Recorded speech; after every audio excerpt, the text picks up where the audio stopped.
navigation in every flight is meant to miss its course. They already know that. Before they take off, they already know it's going to miss its course. So the major tool they have there is that navigation tool. They keep navigating the aircraft. That's the major thing they have to keep doing. The navigation to the technology has advanced. Some of those navigation tools are automated. Now, is it interesting that in running our businesses, we tend to forget that we are meant to have a navigation tool. We're meant to have a navigation tool that keeps adjusting. There is no plan cast in stone. Maybe that's where some business owners got it wrong. We think, oh, we've made a plan. Yes, this is the plan. We have to pursue it. No, every plan is adjustable, right? Good. But anyway, so that's where this navigating economic turbulence, because the same way an aircraft gets into turbulence. I mean, if you've flown before, you understand, when an aircraft gets into turbulence, almost everything, and you have to sit down. The pilot requires a level of concentration to do his job, right? So they don't want a lot of activities at that point. Now, the same as it occurs applies to an aircraft. So it's the same for a business. We are experiencing an economic turbulence. And the business owners, the key actors, the key players need to learn that, habit of sitting back and then navigating. And navigation requires realignment. You've already gotten the alignment, but you've got to realign again to ensure that you stay on course. So we will be having conversations today. Mr. Yodeji has already talked about, he's already introduced me. I've started having this very strong passion in the area of business resilience, building business resilience framework. The goal is not how you will get out of the problem. The goal is how you will remain resilient in the midst of the problem. God never promised to take us out of problem. He said, when you go through fire, God didn't promise us a fire-free life, but he said, I'm going to give you that relentlessness to go through it as if you are not hurt, right? There's this concept of category king design system, which is how do you create a company that operates in a distinctive marketplace, selling or trading a unique product, right? Apple has shown us that it's possible, right? And deploying this foresight, analysis of foresight approach to consulting, we've been able to help, there's an organization that one time, I talked about it the last time, one time they were one of the biggest, distributors of mica check printing machines for banks when Nigerian banks were in the regions of 30-something, 40-something, even from when they were at 70-something, then when they dropped to 20-something or thereabouts, they were still supplying. And then Sanusi came in with this standardization, cashless policy, and it changed everything. It took strategic realignment, a strategic foresight to pivot them from what used to be their mainstay of economy. So today, they being one of the key players in renewable energy, right? And recently, an aviation company, everybody knows what has happened to the aviation industry in Nigeria. They've been hit badly. Aviation fuel, cost of running that sector is just crazy. The ones that have, I'm privy to the fact that, some airlines that have over 40 aircraft don't have more than maybe 15 or thereabout in the air. They can afford. And so this particular one, they were going, it was looking difficult. They had gone months without paying, they're meeting up with their bills, their salary, and they also run a hangar. So early this year we went, and the goal was just to reimagine their business. And I think the biggest thing we were able to do was helping them project beyond the aviation industry that they know today. And so, we kept saying to them, as long as you keep seeing yourself as an aviation company, you will keep going through what every other person is going through. And it was difficult. I mean, it was difficult getting the executive to think outside of, how do you tell an aviation company that they are not an aviation company?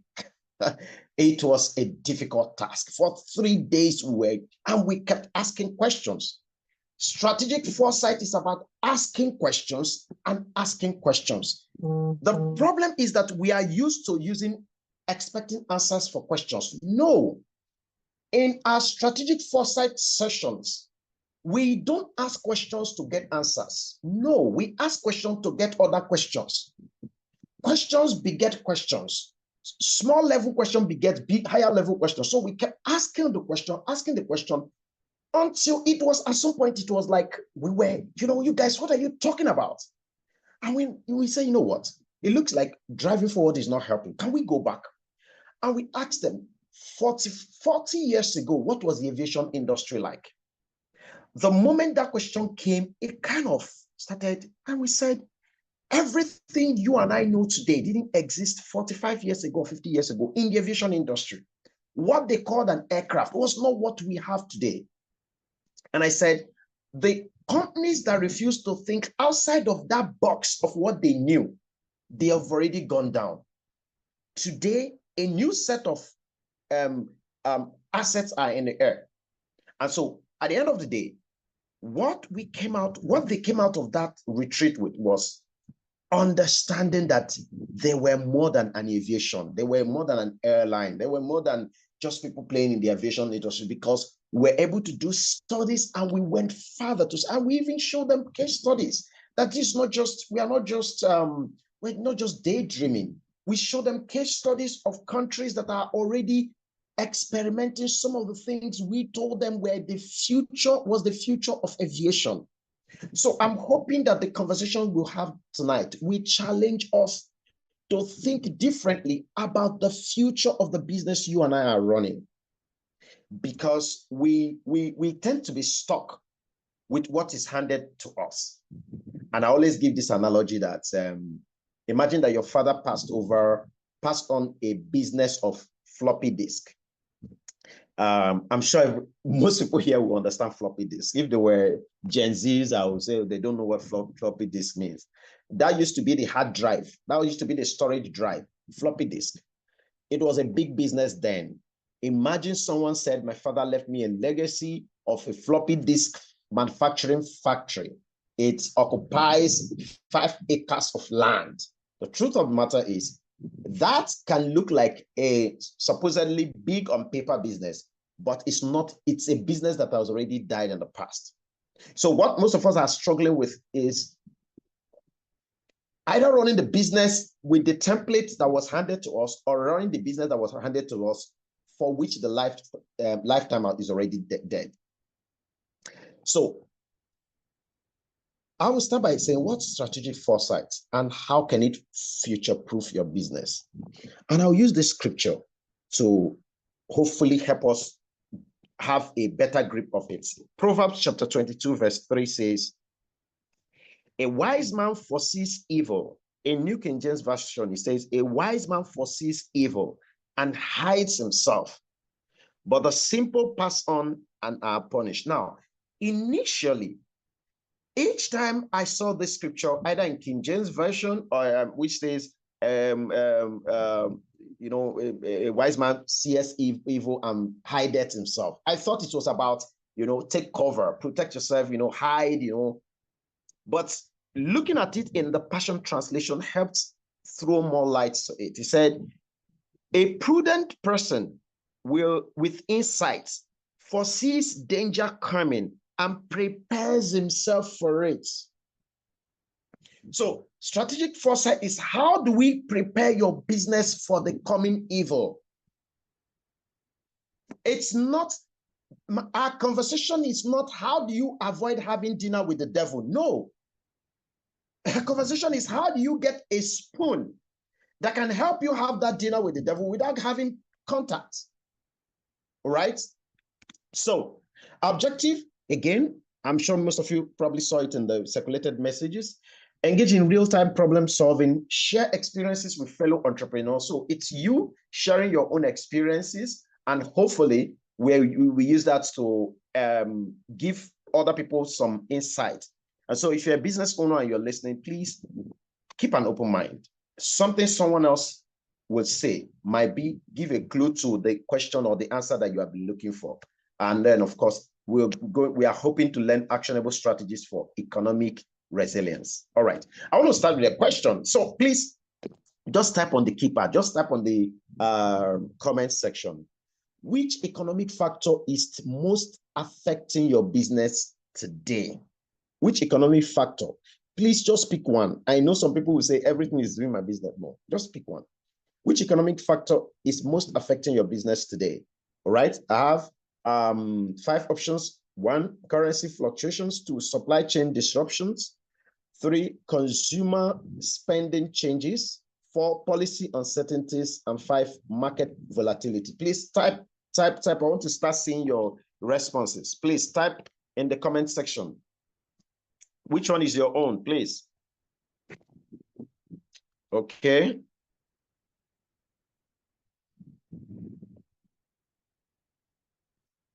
I can't see your responses. Can everybody type? Okay. All right. Ifeanyi says currency fluctuation. Wale says consumer spending. Franklin, Adiola, policy uncertainty. Interesting. Cash availability. Somebody even picked the one that we didn't put there. Cash availability. Consumer spending. Okay. Currency fluctuation. Market volatility. Consumer spending change. Okay, so now I'm getting some very interesting vibes here. So can somebody? So I have more responses on consumer spending and then market volatility. More responses on consumer spending and market. In fact, market volatility is topping the chart now as overtaking consumer spending. Please, I would like someone who picked market volatility to indicate, raise his hand, and they tell us how and why do you think that is trumping your business? I don't mean to Donald Trump, I mean shaking your business, all right? If you picked consumer spending, can you unmute? Can you indicate so that they can unmute you to talk? If you picked market volatility, so I'd like us to stay with those two, market volatility and the consumer spending pattern. All right, please. You tell us your name, the kind of business you do, and how the one you picked has affected your business, please. Okay, who is going first? Please, like I said, all right, we have Christopher Dunku. Christopher Dunku has raised his hand. Please, can we unmute him to respond?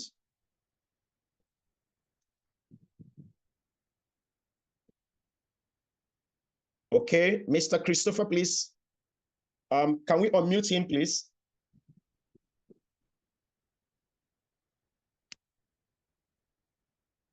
All right.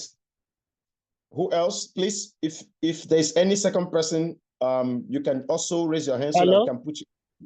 Yes. All right. Good evening. Good evening, sir. Please go ahead. My name is Dunku Christopher. Thank you for the audience. You're welcome, sir.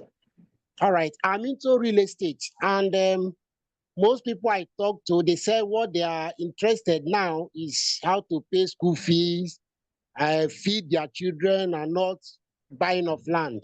So I believe that is how consumer spending has affected my business. Okay.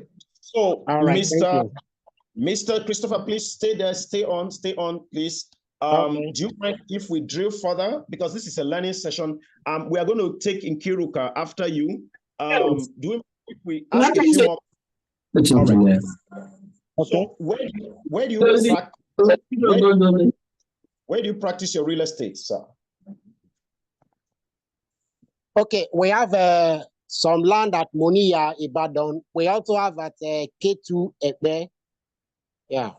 And I work with frontline homes. Okay. Okay.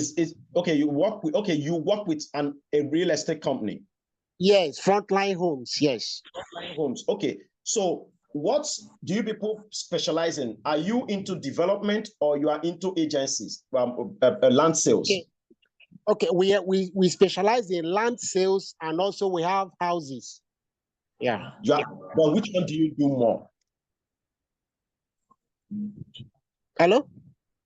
Yes, I'm saying which of them does the company embark in on more? More. It's a land sales. Okay, interesting. All right. Okay, yes, so if we have time, I'll come back again and drill you, but I'm seeing so many hands. I want to take someone else. So can we have thank you very much, Mr. Christopher. Can we have Nkiru and we have Mr. Prince? Please, can we unmute Mr. Prince? And no, first of all, Nkiru. Okay, I can't see Nkiru again. Okay, so can we have Mr. Prince? And after him, then we can have Hakim. We have Mr. Hakim. All right. Go ahead, please.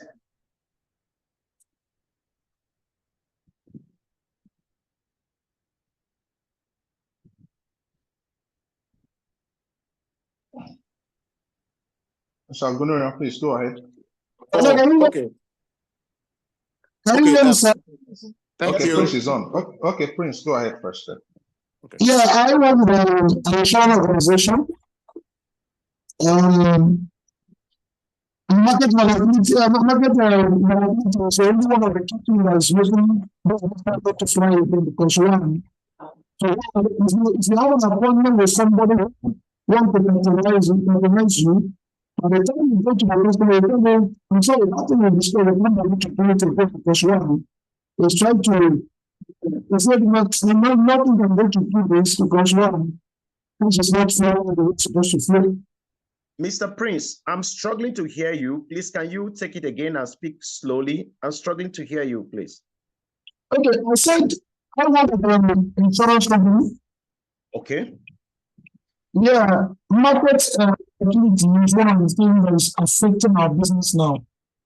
In fact, if you go to the office right now, many people are not at the office because one, have an appointment with clients, not ask you to come to let's say from here to London, or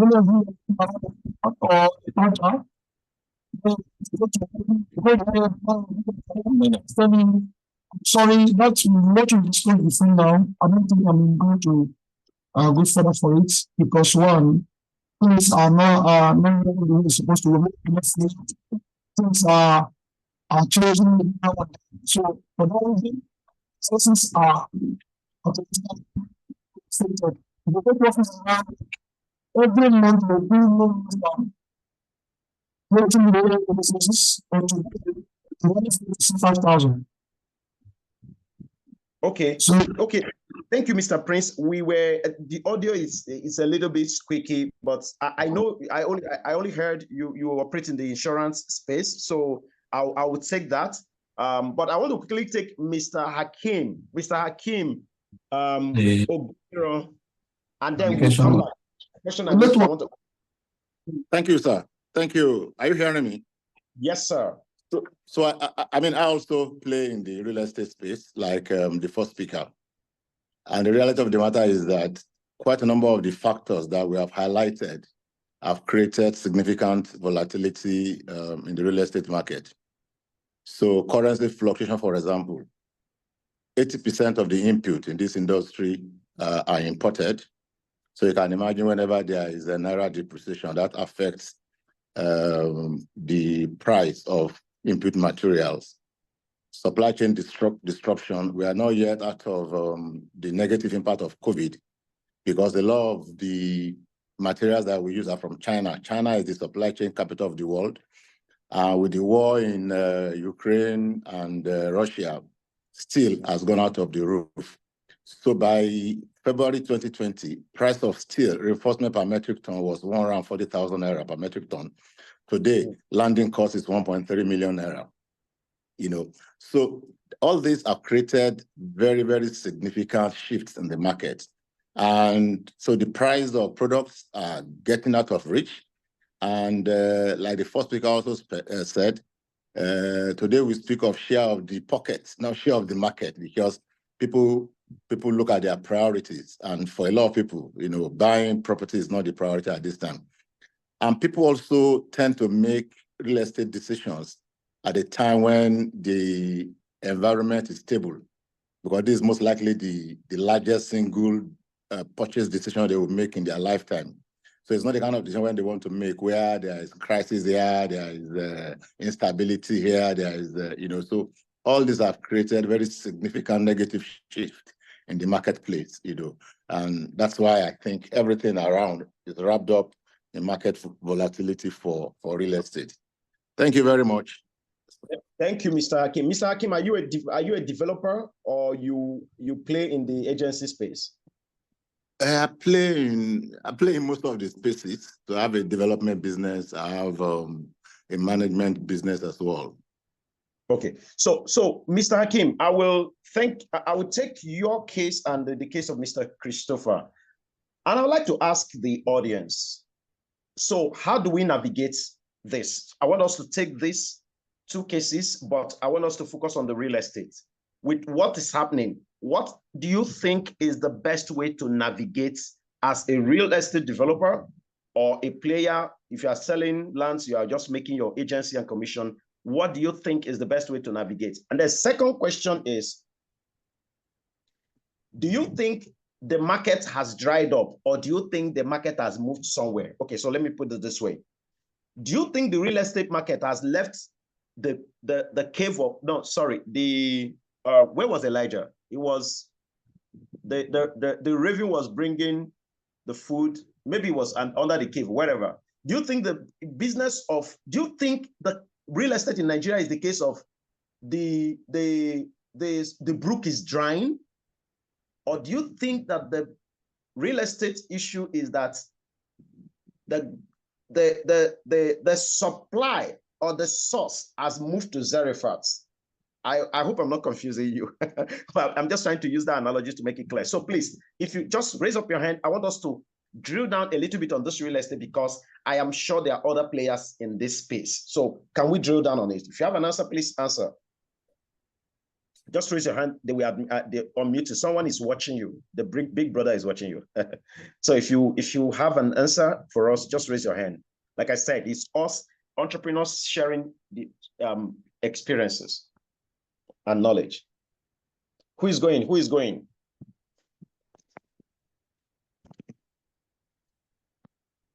And if you don't want to talk, you can type in the comment section, but we would like someone to talk so that we can ask further questions.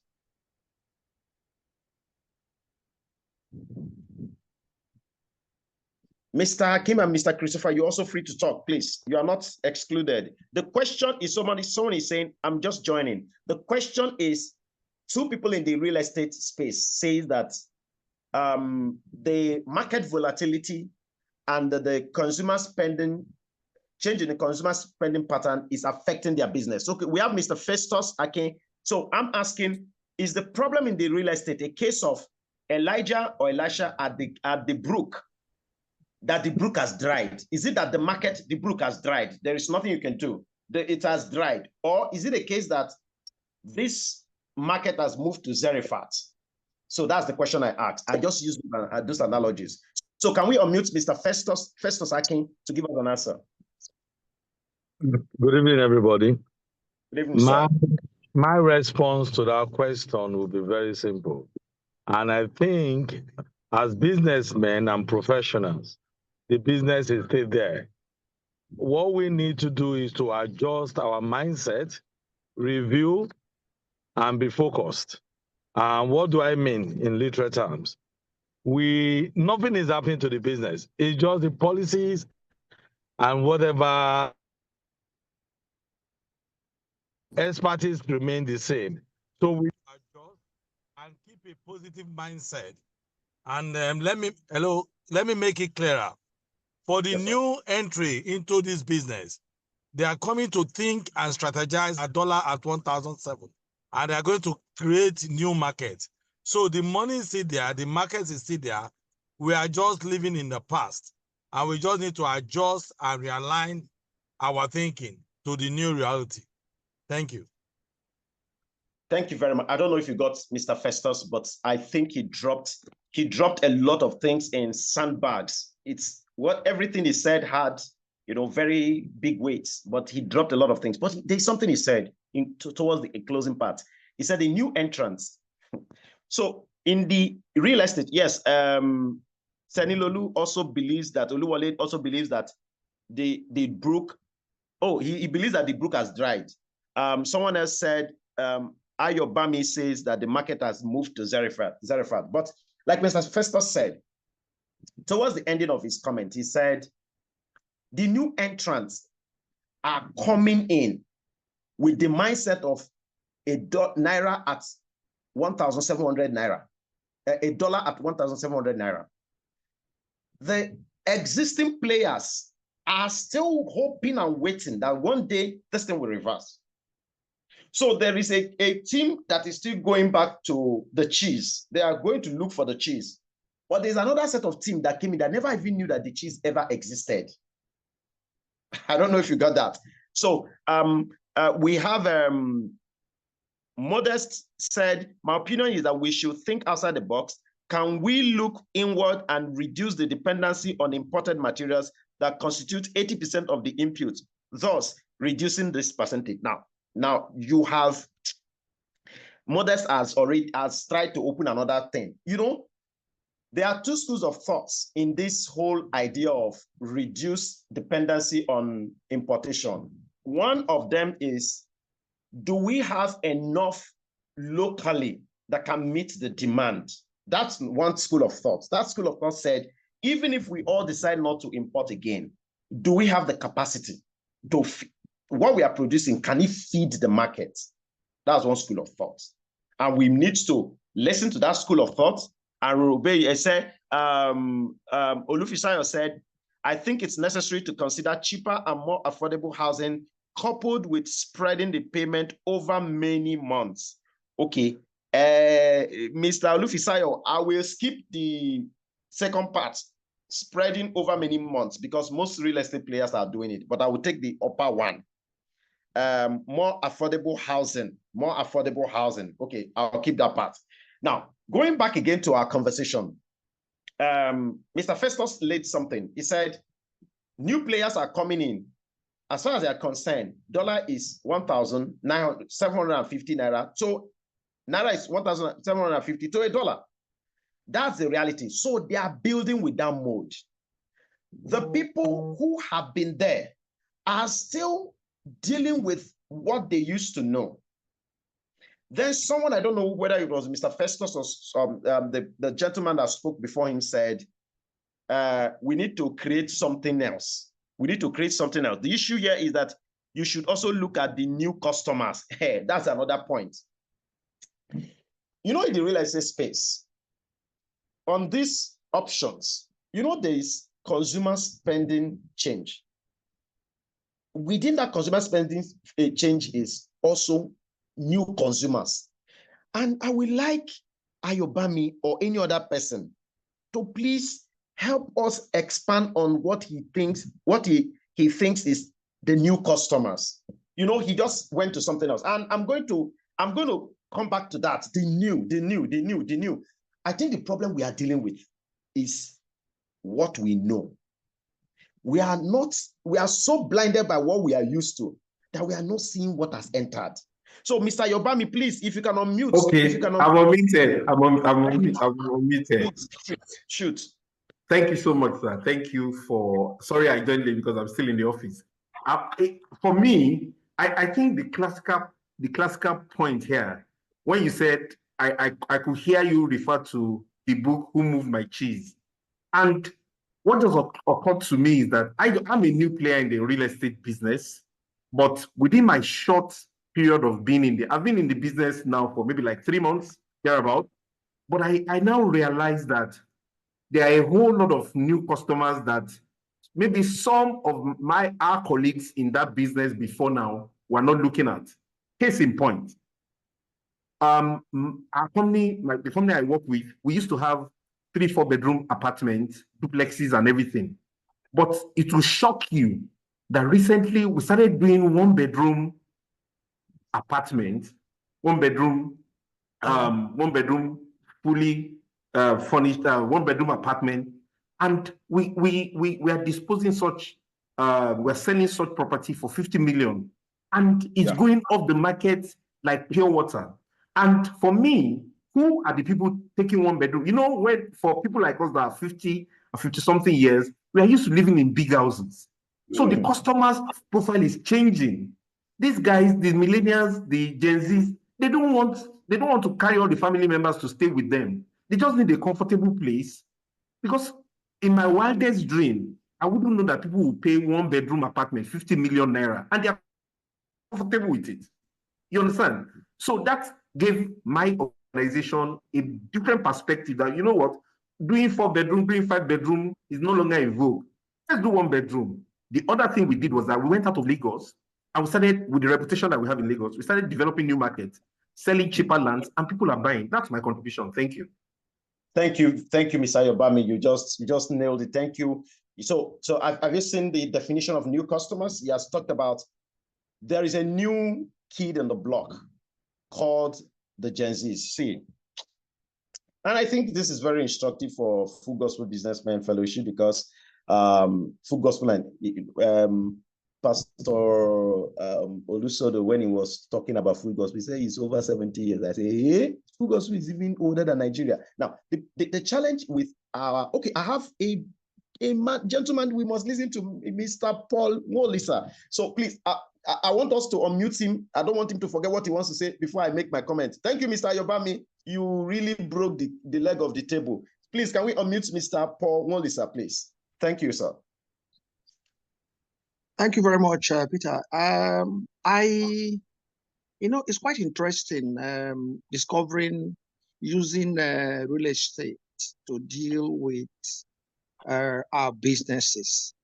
I have always asked a few of my friends who are in real estate. We keep saying that real estate is drying up, and yet many people are still unhomed. So I have always asked, how come real estate organizations have not formed a pressure group to drive our mortgage institutions? Because that's the best place people can go get money and buy houses they can pay over a very long period. People are also aware now that you can pay rent in a house for 20 years. If you don't have enough money in the 21st year, the landlord will just throw you out. So why not convert it into real estate? Into mortgage. At worst, you can sell off what you already have on that mortgage, collect your money, and move on. This is an aspect I believe that those people in real estate have not tapped. Where, just like you said, all eyes are just on the usual, on the same way we've been doing business. That actually realized that the cheese has moved. Now, what the onus on us is to be more creative. Let's break down the walls around about us so that we can think, we can have proper views and perspective. The world has changed, whether we accept it or not.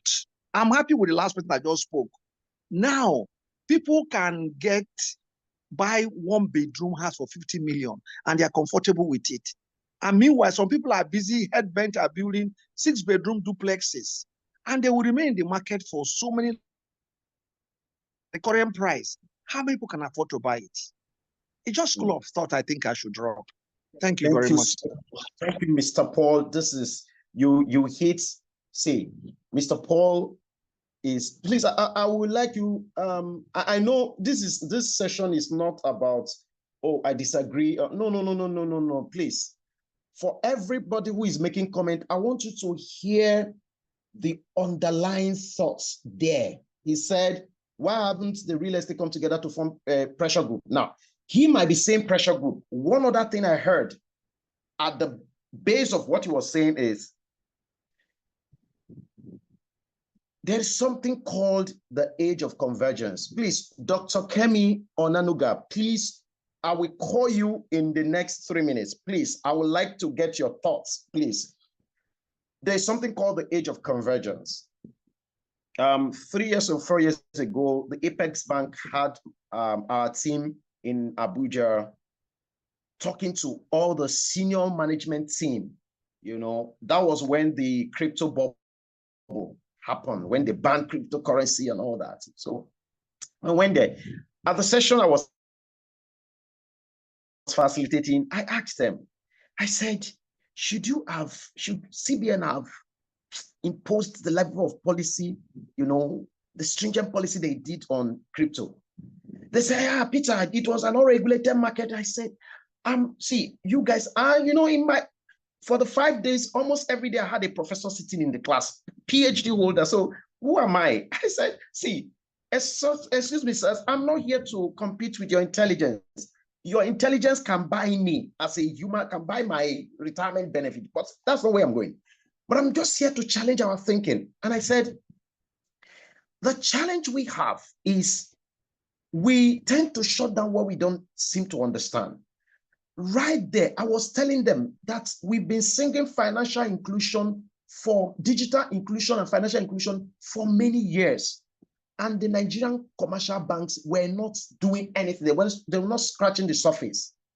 All of a sudden, these boys just came in with their knapsack at their back. They didn't even have portmanteau. They came with their knapsack called Okash, digital bank. And I said, do you know that these guys, we went to Omuaron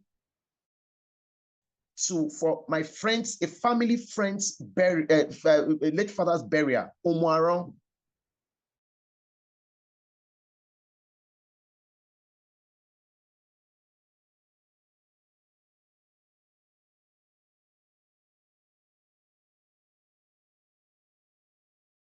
A whole burial. I mean, how burial for the man was in Naira.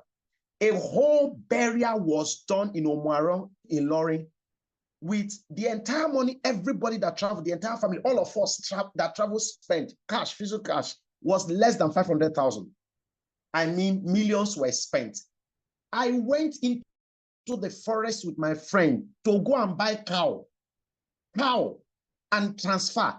And their bookie asked one question: which account you they use? The moment you mention regular bank, you say I know they sell.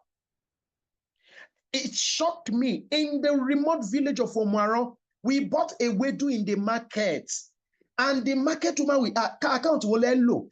So this is what happened. Oh, sorry, I just spoke vernacular. I say sorry. I know a lot of people are watching this from different parts of the world. So what I said is the market woman asked, which account are you using?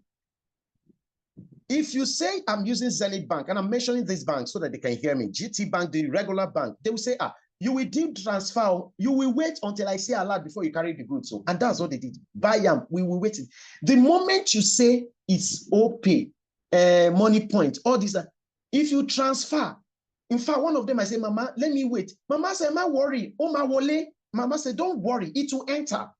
The level of confidence that the old market woman had in this digital bank was scary for me. The question is, what were the conventional banks doing? They were busy wielding regulatory stake. So I told CBN that, see, I think the problem is that if you were operating in the age of convergence, I said to them, what you hold today as a phone is the coming together of a music company called Sony, a television company, an audio company, a photography company. They brought all these people together to make a phone. When you take picture, it is photography that they have digitized. When you are playing YouTube, it is television. We are not thinking convergence. We are all thinking in silos. I'm a real estate operator. So I'm going back to what Mr. Paul Wolisa said, that the real estate operators have not been able to come together to say, can we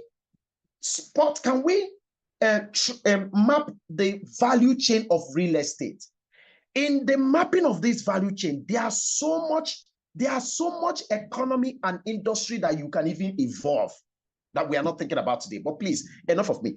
Please, can we unmute Dr. Kemi Onanuga? Sorry for keeping you. I said 3 minutes. I'm sure I probably kept you on for 7 minutes.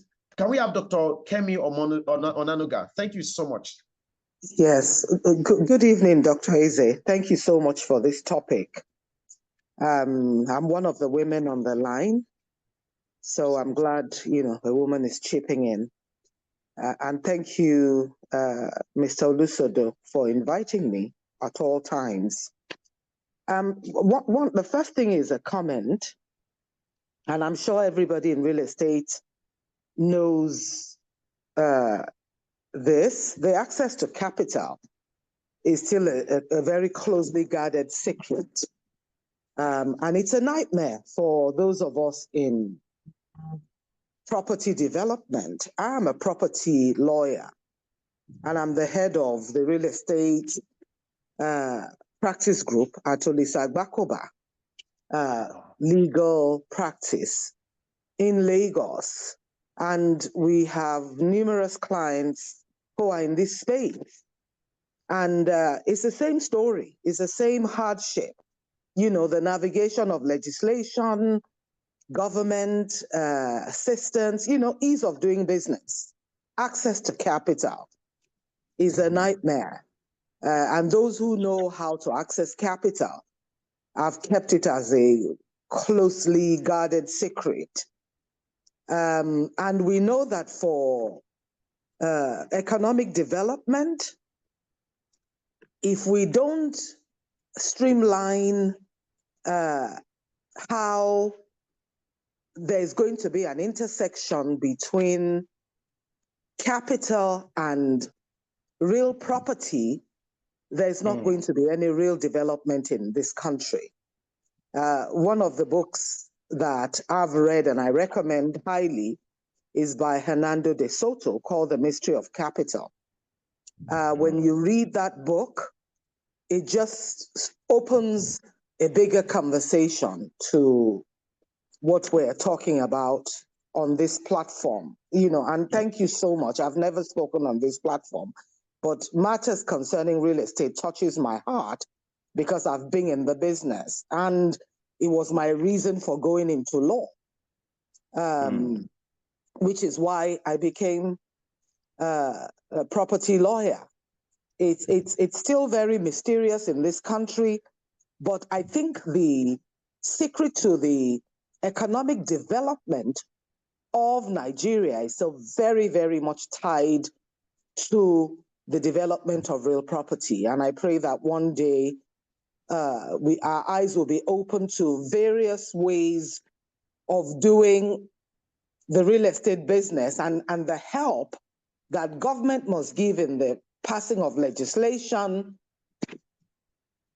and the understanding government officials and real development partners must have in terms of collaborating together for the greater good of people in this country. We will do it. That's my comment on that. The second thing, piggybacking on what Mr. Paul, I believe his name was, who spoke earlier on, said, was that the rent to own market is still very untouched. I remember I was in a seminar, because what Mr. Paul said just now is that you may rent for 20 years, and then the 21st year, if you don't pay your landlord, you can be bumped out. You can be thrown out. Why hasn't any arm of development in this country started seriously looking at a rent-to-own model? I mean, government, both federal and state, we're usually talking about the fact that there's insufficient property for the common man. The only access, the only leg up we can give to the common man in society, in our society anyway, is a rent to own. And if there is anyone on this call who is interested in that, I would definitely like to engage in that discussion and probably provide equity to see if we can try a model. Let's try a one bedroom. As you said, the Gen Zs are proliferate. They're in the age range where banks or some institution, I'm not very optimistic about bank mortgages either, or some institution, some venture capital institution can provide mortgages to maybe 25-year-olds and give them a 30-year loan period to pay. Because once you're over 40 or 50, it's almost impossible to get a mortgage because the age range for mortgages now start to catch up with you. So perhaps, you know, to just not take too much time, we may want to look at a rent-to-own model to soften, you know, the impact of always looking for big money when you want to get on the property ladder. Because then we can rent to you. You know, it's still a conundrum why government hasn't pushed that model, or even the state or the state parastatals. You know, let's do a rent-to-own model. Let's get people to rent for 10 years and then have the first refusal of buying that property. And this was done in England, where council properties that belong to government was sold when Margaret Thatcher was Prime Minister. She got up one morning and said, okay, everybody who's lived in their property, the government wants to sell to you. And it was so cheap. You know, it's another thing we've got to guide the Nigerians towards, so that when they're now selling to you, they don't sell at over premium, where, you know, the sale price is still unaffordable. And I think if we start talking around, you know, doing that rent to own model, we may be able to sort of make a good dent into the, you know, the solution, the shortage of accommodation for the common man in this country. Thank you. Thank you so much, Dr. Kemi Onanoga. You have, I think the table was somebody, I think Mr. Ayobami broke one of the legs of the table. You just removed the remaining 3 legs. And you spoke very intelligently about, there's so much wisdom packed in what you said. I'm tempted to call another female, because you've just blown our minds now. I'll call on Madam Victoria Oluwole to take, that will be our last comment. I'm already getting signal that my time is up, but I'm enjoying what is happening, and I'm going to find a way to tie this together. Once again, Dr. Kemi, thank you so much. You've actually added a completely different twist to our conversation this evening. All right, Madam Victoria, please, you have the floor. Can we unmute Madam Victoria Oluwole?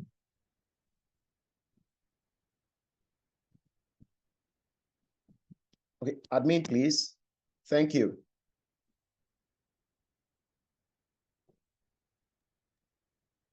All right. Okay, Madam Victoria.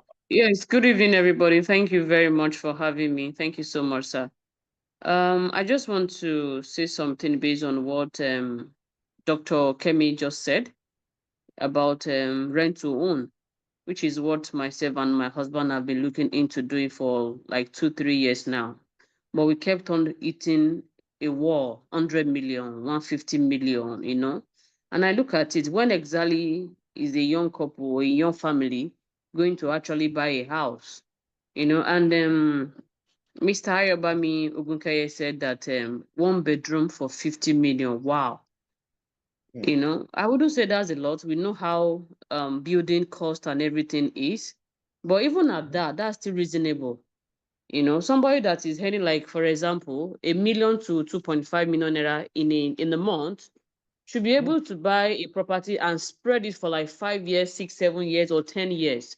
And I told my husband something. I said, one of the reasons I'm still going to relocate, I'm already in my 40s, I'm still going to relocate because a lot of my friends that are relocated have bought houses. Yeah, tell me they are spread it for 20 years, but it becomes their own after 20 years. And something was said now. After paying for 20 years, if you don't have money in your 21 year, that means the landlord can actually throw you away. That is very deep for me, you know, very, very deep. So, and somebody told me, I think 2 weeks ago, how they bought their house in Magodo. It was bought for 35 million naira about 12 years ago, and it was off plan. And immediately the bank gave them the loan to pay. She was in a UAC. She couldn't pay every month, but what did she do? She rent it out. and she was living in a place that is not up to that amount. So she used the rent plus her salary to pay for the house till they were able to finish paying before she moved in, because she does not want to move into debt. So things like that can be done for a lot of even developers that are on call tonight, if government is not going to do this. So that was why I raised my hand, for the rent to own. Thank you very much, sir. Thank you very much, Madam Victoria. Thanks. You have done a very good, and please, I think you still, thank God we have Dr. Kemi on the call, who is a property lawyer. And by the way, I think property lawyer is that field that she entered.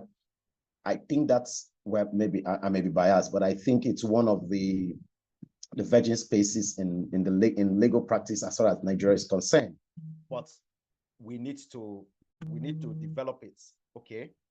Or we need to build it, we need to develop it. All right. So I'm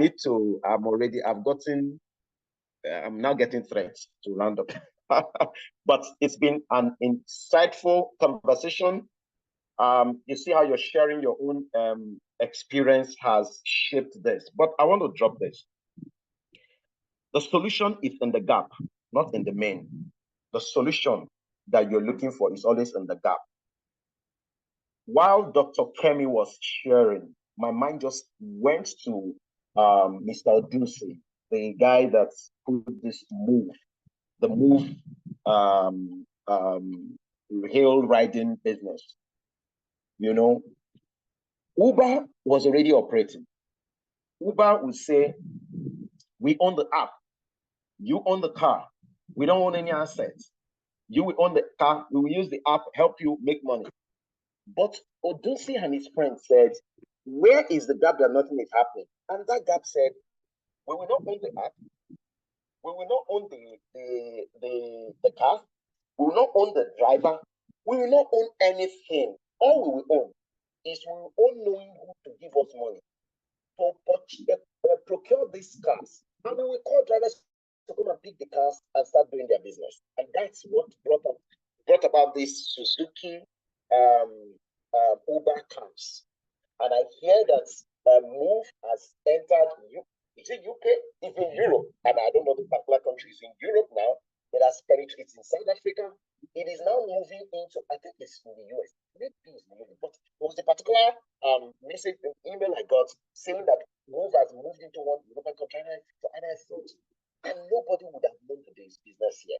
As much as we didn't make a lot of noise in this, some of the things that have been raised from Mr. Paul, Mr. Ayobami, Mr. Christopher, Dr. Kemi, Madam Victoria, there's a lot of insights in it, especially for people who are playing not just for people who are playing in the real estate, but for every other person who wants to, do business in a different way. So let me just quickly wrap up.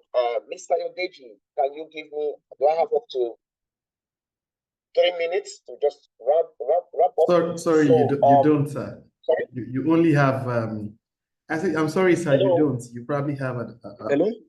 I said, I'm sorry, you don't. You probably have maximum another 2 minutes. 2 minutes. Deji, Thank you very much. sorry, Let me see. give him 5 minutes. Sorry, I can't hear you. Sorry, I said because of the importance of what has been shared, I'm pleading with him to give you some more time so that we can actually tie this properly. Yeah. Thank you very much, sir. Thank you very much. I think I don't even think this session would have been as interesting if we didn't have the gentlemen and women who came to broaden our perspective. And I think these are the kind of thinking that we need to engage in. One thing I will urge you is in strategic foresight, you need to think without restraint. The moment you start thinking and you bring in, oh, government, no, then you shut it down. There are things we can do to pivot or to build a whole industry that is completely within our control. The guys who built the comedy industry, they didn't get any permission from government. Currently, the Gen Zs that are building the skit making industry, skit making is now a huge industry. By the way, Madam Victoria, the projection you were making, that projection you were making that and someone like earning 1 million or 2 million. See, some of this, what you may not know is that some of the Gen Zs you are seeing, they are actually making more than what is 1 million, what is 2 million in a month. Some of them are actually making up to 1 million in 1 week. Some of these Gen Zs, they can actually buy that 50 million naira 1 bedroom. They can actually buy it in and pay off in 2 months, 2 months, 3 months. They are making a hell of money because they've created a whole industry. And that's the concept of what I call a category king design program. Category king design program is where you are looking at creating a new company, developing a market that never existed before, and coming up with a product that did not exist. The intersection of those three is what makes you a category king. We did not know that we needed a smartphone. We didn't know we needed an iPhone. We were okay. Let me say, we didn't know we needed an Apple pad. We were okay with Microsoft. Microsoft was the world to us. But Steve Jobs knew that for him to get into that, because the gate had already taken over everything. And he knew that for me to get something, I have to create it. So we need to think like creators that we are. So he went into a space, he created a market that never existed. Humanity did not know that they needed an iPhone. They didn't know they needed an Apple. He created a product that did not exist. Then it was the mouse, the joystick. He came up and he said, I need to create something that does not use mouse. It was insane as a thinking. Let's leave Steve Jobs and his craziness. What about Elon Musk? The world was depending on fossil fuel to move around. And Elon said something many years back. He said, the day we are able to move around without fossil fuel, we will kill the petroleum industry. And he went into that place, creating a market that did not exist. Mankind didn't know that they needed to live in a world with clean energy. We didn't know that we needed to drive a car without petrol. We didn't know. So it created a market. Secondly, it created a product that did not exist. Then it created a unique company, a unique brand. So intersection of brand, a brand that was not there before, a product that did not exist before, and a market. Market means the people that will pay for it. Now, I was telling my wife the other day that, anyway, that's not like pure electric. I mean, this whole concept of CNG, I said, it looks like this CNG, we have to think about it again. I mean, but you can see that how many electric cars are you seeing on Nigerian road now. So there's that place of, category king design thinking that we need to put on as this economy, this disruption is taking place. That's the only way we can not just come out. We are not looking for survival. We are looking to thrive in this economy, because whether you go, just leave government out of it. Because politicians, everybody, they are all rent seekers and collectors. They are looking for the next rent to collect. But real creative work is where we sit down and say, where is the gap? And how do we get into that place, that gap? Then, of course, we need to think business optimization. And business optimization is, how do we improve operational efficiency? And in this top economic term, how do we streamline our operations? We are doing one with a business surveyor organization that said, look at our entire operations. Let's see where we can streamline. What do we need to collapse? How do we improve the cash flow? Because the moment we streamline the operations, improve cash flow, profitability is a guarantee. Then, the other thing now is, how do we get our business ready to survive this onslaught? It is this level of thinking that we need to get into ourselves. In closing, I want to read the comments that somebody put here. All right? Okay, all right. Okay, so he said the market has shrunk in the interim. The competition is tightening. There's a need to diversify into complementary businesses, seek experiment with alternative source of raw materials, provide affordable models of real estate, reduce your overhead to survive in the interim. I mean, there's a whole lot that we need to bring into play to be able to navigate. Remember again where I started, in the aircrafts, when the pilot is in the air, the major work he does, and the major tool he uses is the navigation tool. How do we keep navigating this aircraft? What happens is, for us as business owners, we come into business and we think that all things shall be equal. All things cannot be the same. Sorry, all things shall be the same. All things cannot be the same. We need to operate from the fact that nothing is consistent. In fact, the news that broke right now can change the next minute. Especially if you live in Nigeria, you will understand volatility very well, because as one news is breaking, another one is coming to overlap that breaking news. So there's really no breaking news. You are coming to tell me what happened by this afternoon. I already have tons of them that happened this evening. And the people that will come back late from work, they will tell us tons of other things. It is your ability to thrive, to maintain a sense of stability in the midst of the volatility. That's what makes your business a successful one, right? I'm going to be stopping here. We have already overshot our time today, but I think it's been a very great time this evening. If the organizers could allow, we can just take one question, but if not, we've had a great time. This conversation can continue. It's something we can come into your organization, especially, like I said, this category team design program, it's not for everybody. It's for organized people that say, you know what, I want to lead. I want to lead rather than compete.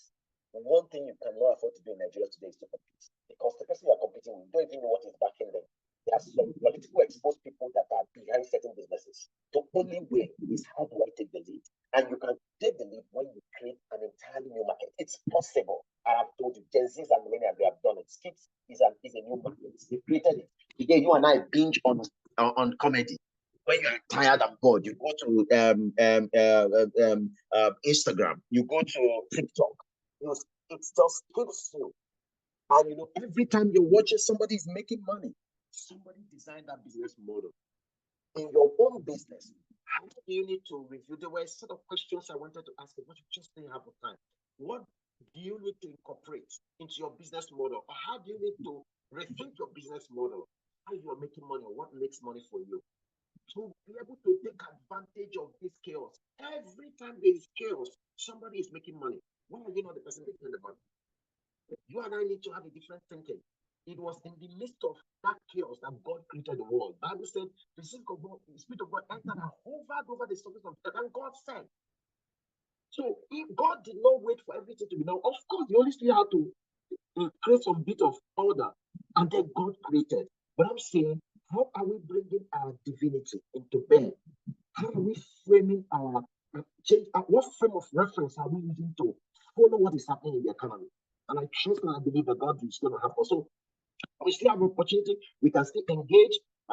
Get in touch with me through the organizers of Mr. Yodeji, and the organizers of the Full Gospel Ikeja CBD Eminent person chapter, so that we can now come, sit down, do something. There are 2 projects that we are currently working on. 2 projects, and it's on fraud.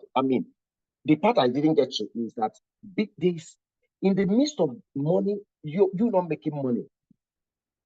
Leakages and fraud is running down retail business in Nigeria like nothing else. I picked 2 sectors, oil and gas, people who run petrol stations, their attendants are doing all manner of manipulation. And I picked the pharmaceutical. I've gotten loads of complaints. So we're going to do projects on how to deploy technology, especially AI.